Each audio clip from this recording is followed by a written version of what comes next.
BCB আন্তর্জাতিক সংবাদ চ্যানেলে আপনাকে স্বাগত। শুরুতেই সংবাদ শিরোনাম, এরপরে বিস্তারিত। ভারত পাকিস্তান দ্বন্দ্বে মধ্যস্থতা নয়, তবে বন্ধুত্বের হাত বাড়াতে প্রস্তুত রাশিয়া। যুদ্ধ এড়াতে শুক্রবার ইরান যুক্তরাষ্ট্র বৈঠক। চীন ঠেকাতে ভারতকে ঘিরে ওয়াশিংটনের বড় ছক। ইরানে অস্থিরতা, যুক্তরাষ্ট্র ও ইসরায়েলের সুপরিকল্পিত ষড়যন্ত্র। খামেনি। এতক্ষণ শুনছিলেন সংবাদ শিরোনাম, এখন বিস্তারিত। দীর্ঘদিনের সামরিক উত্তেজনা কাটিয়ে পারমাণবিক কর্মসূচি নিয়ে যুক্তরাষ্ট্রের সঙ্গে পুনরায় আলোচনায় বসার জোরালো ইঙ্গিত দিয়েছে ইরান। আল জাজিরা ও রয়টার্স সহ একাধিক আন্তর্জাতিক সংবাদ মাধ্যমের খবর, ইরানের প্রেসিডেন্ট মাসুদ পেজেশকিয়ান পরমাণু আলোচনা পুনরুজ্জীবিত করার আনুষ্ঠানিক নির্দেশ দিয়েছেন। এই প্রক্রিয়ার অংশ হিসেবে কাতার, তুরস্ক, মিশর ও ওমানের মধ্যস্থতায় আগামী শুক্রবার ৬ ফেব্রুয়ারি তুরস্কের ইস্তানবুলে দুই দেশের মধ্যে একটি গুরুত্বপূর্ণ বৈঠক অনুষ্ঠিত হতে পারে বলে জানা গেছে, যেখানে যুক্তরাষ্ট্রের বিশেষ দূত স্টিভ উইটকফ এবং ইরানের পররাষ্ট্রমন্ত্রী আব্বাস আরাগচি অংশ নেবেন বলে ধারণা করা হচ্ছে। তেহরানের পক্ষ থেকে জানানো হয়েছে, ওয়াশিংটনের সঙ্গে বিদ্যমান উত্তেজনা কমাতে তারা আঞ্চলিক দেশগুলোর প্রস্তাবিত বেশ কয়েকটি কূটনৈতিক প্রক্রিয়া নিবিড়ভাবে পর্যালোচনা করছে। আগামী কয়েকদিনের মধ্যেই আলোচনার একটি সুনির্দিষ্ট কাঠামো তৈরি হবে বলে আশা প্রকাশ করেছেন ইরানের পররাষ্ট্র মন্ত্রণালয়ের মুখপাত্র ইসমাইল বাঘাই। তিনি নিশ্চিত করেছেন যে বর্তমানে দুই দেশের মধ্যে পরোক্ষ আলোচনা অব্যাহত রয়েছে এবং কূটনৈতিক প্রক্রিয়ার প্রতিটি ধাপ চূড়ান্ত করার কাজ চলছে। এই উদ্যোগের অংশ হিসেবে পররাষ্ট্রমন্ত্রী আব্বাস আরাগচি ইতিমধ্যে সৌদি আরব, মিশর ও তুরস্কের পররাষ্ট্রমন্ত্রীদের সঙ্গে টেলিফোনে আলোচনা সেরেছেন। এমন এক সময়ে এই কূটনৈতিক তৎপরতা শুরু হয়েছে যখন তেহরান ও ওয়াশিংটন উভয় পক্ষই সরাসরি সামরিক পদক্ষেপের হুমকি থেকে কিছুটা সরে আসার ইঙ্গিত দিচ্ছে। গত জুনে ইসরায়েল ও যুক্তরাষ্ট্রের হামলার পর এই আলোচনা স্থবির হয়ে পড়েছিল। সম্প্রতি প্রেসিডেন্ট ডোনাল্ড ট্রাম্প ইরানকে পরমাণু কর্মসূচি নিয়ে নতুন চুক্তিতে পৌঁছানোর আহ্বান জানানোর পাশাপাশি আলোচনার সচল থাকার বিষয়টি নিশ্চিত করেছেন। তবে আলোচনার পথ এখনও সম্পূর্ণ মসৃণ নয়। একদিকে ট্রাম্প যেমন আলোচনার কথা বলছেন, অন্যদিকে পারস্য উপসাগরের দিকে শক্তিশালী যুদ্ধজাহাজ পাঠিয়ে সামরিক চাপও বজায় রেখেছেন। ইরানের অভ্যন্তরীণ রাজনীতিতেও এই আলোচনা নিয়ে মিশ্র অবস্থান লক্ষ্য করা গেছে। প্রেসিডেন্ট পেজেশকিয়ান আলোচনার নির্দেশ দিলেও দেশটির সর্বোচ্চ নেতা আয়াতুল্লাহ আলী খামেনি এখনও কঠোর অবস্থানে অটল রয়েছেন। তিনি হুঁশিয়ারি দিয়েছেন যে ইরানের উপর কোনো ধরনের হামলা হলে তা পুরো মধ্যপ্রাচ্যে এক ভয়াবহ আঞ্চলিক যুদ্ধের রূপ নেবে। অন্যদিকে মার্কিন দূত স্টিভ উইটকফ আজ মঙ্গলবার ইসরায়েল সফরে যাচ্ছেন, যেখানে প্রধানমন্ত্রী বেনিয়ামিন নেতানিয়াহুর সঙ্গে তার বৈঠকের কথা রয়েছে। সব মিলিয়ে আগামী শুক্রবারের সম্ভাব্য বৈঠকটি মধ্যপ্রাচ্যের শান্তি ও স্থিতিশীলতার জন্য একটি বড় পরীক্ষা হিসেবে বিবেচিত হচ্ছে। মস্কো সোমবার ২ ফেব্রুয়ারি এক আনুষ্ঠানিক বিবৃতিতে স্পষ্ট করেছে যে ভারত, পাকিস্তান এবং আফগানিস্তানের মধ্যকার বিদ্যমান উত্তেজনা নিরসনে রাশিয়া কোনো মধ্যস্থতাকারীর ভূমিকা পালন করছে না।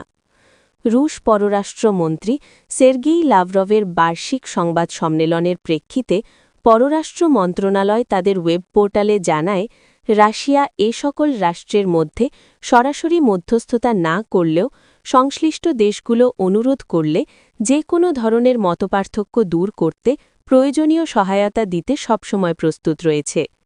বিশেষ করে ভারত ও পাকিস্তানের ক্ষেত্রে মস্কো দীর্ঘ সময় ধরেই সিমলা চুক্তি এবং লাহোর ঘোষণার আলোকে দ্বিপাক্ষিক আলোচনার মাধ্যমে সমস্যা সমাধানের ওপর গুরুত্ব দিয়ে আসছে।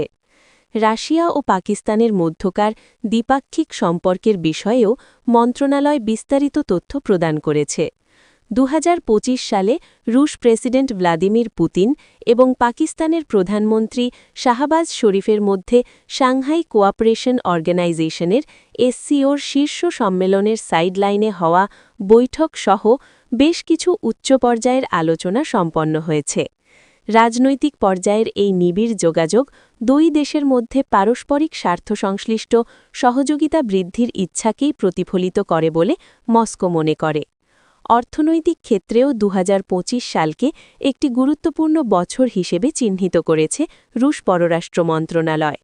গত বছর দুই দেশের মধ্যে বাণিজ্য ও কারিগরি সহযোগিতা বিষয়ক ১০ম আন্তঃসরকারি বৈঠক অনুষ্ঠিত হয়। বর্তমানে মস্কো ও ইসলামাবাদ ২০৩০ সাল পর্যন্ত একটি দীর্ঘমেয়াদী বাণিজ্য ও অর্থনৈতিক উন্নয়ন পরিকল্পনা গ্রহণ করতে যাচ্ছে। এই পরিকল্পনার আওতায় সোভিয়েত সহায়তায় নির্মিত কারাচি মেটালার্জিক প্ল্যান্টের সংস্কার, ওষুধ শিল্পে বিশেষ করে ইনসুলিন উৎপাদনে সহযোগিতা এবং আন্তর্জাতিক উত্তর-দক্ষিণ পরিবহন করিডরের মাধ্যমে আন্তঃমহাদেশীয় মালবাহী পরিবহন ব্যবস্থার পরীক্ষামূলক কার্যক্রম শুরু করার মতো সম্ভাবনাময় প্রকল্পগুলো নিয়ে কাজ চলছে। এছাড়াও রাশিয়ার তেল ও গ্যাস প্রকল্পে রুশ কোম্পানিগুলোর অংশগ্রহণ এবং অভ্যন্তরীণ জ্বালানি সরবরাহের বিষয়গুলো সক্রিয়ভাবে খতিয়ে দেখা হচ্ছে। রাশিয়ার তাতারস্থান এবং প্রিমোরস্কি ক্রাইয়ের মতো অঞ্চলগুলো পাকিস্তানের বিভিন্ন প্রদেশের সাথে সরাসরি বাণিজ্যিক সম্পর্ক স্থাপনে বিশেষ আগ্রহ দেখিয়েছে, যা দুই দেশের অর্থনৈতিক অংশীদারিত্বকে আরও তৃণমূল পর্যায়ে নিয়ে যাবে বলে আশা করা হচ্ছে। ইরানের সর্বোচ্চ নেতা আয়াতুল্লাহ আলী খামেনি দেশটিতে চলমান অস্থিরতা ও বিক্ষোভের জন্য সরাসরি যুক্তরাষ্ট্র এবং ইসরায়েলকে দায়ী করেছেন। তেহরানে পুলিশ ক্যাডেটদের এক স্নাতক অনুষ্ঠানে দেওয়া ভাষণে তিনি দীর্ঘ নীরবতা ভেঙে এই মন্তব্য করেন। খামেনির মতে সাম্প্রতিক এই বিশৃঙ্খলা সাধারণ ইরানিদের স্বতঃস্ফূর্ত কোনো আন্দোলন নয়, বরং এটি ইসলামী প্রজাতন্ত্র ইরানের অগ্রগতি রুখে দিতে পশ্চিমা শক্তিগুলোর একটি পরিকল্পিত চক্রান্ত। খামেনি বলেন, ২২ বছর বয়সী মাহসা আমিনির মৃত্যু ছিল একটি বেদনাদায়ক ঘটনা, যা সবাইকে শোকাহত করেছে। তবে এই মৃত্যুকে কেন্দ্র করে দেশজুড়ে যে ভাঙচুর, অগ্নিসংযোগ এবং অস্থিতিশীলতা তৈরি করা হয়েছে তা কখনোই গ্রহণযোগ্য নয়। তিনি দাবি করেন, ইসরায়েল এবং যুক্তরাষ্ট্র দীর্ঘদিন ধরে সুযোগের অপেক্ষায় ছিল এবং আমিনির মৃত্যুকে ঢাল হিসেবে ব্যবহার করে তারা ইরানে অস্থিরতা উস্কে দিয়েছে। ভাষণ চলাকালীন খামেনি নিরাপত্তা বাহিনীর ভূয়সী প্রশংসা করেন। তিনি বলেন, বিক্ষোভের নামে যারা জননিরাপত্তা বিঘ্নিত করছে এবং পবিত্র স্থানগুলোতে হামলা চালাচ্ছে, তারা আসলে ইরানের শত্রুদের এজেন্ডা বাস্তবায়ন করছে।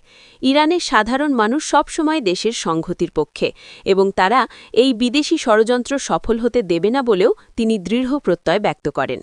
পরিশেষে তিনি হুঁশিয়ারি দিয়ে বলেন, ইরানের অভ্যন্তরীণ বিষয়ে বিদেশি শক্তির হস্তক্ষেপের কোনো সুযোগ নেই। যারা বিদেশের মদদে দেশের শান্তি বিনষ্ট করার চেষ্টা করবে, তাদের কঠোর হাতে দমন করা হবে।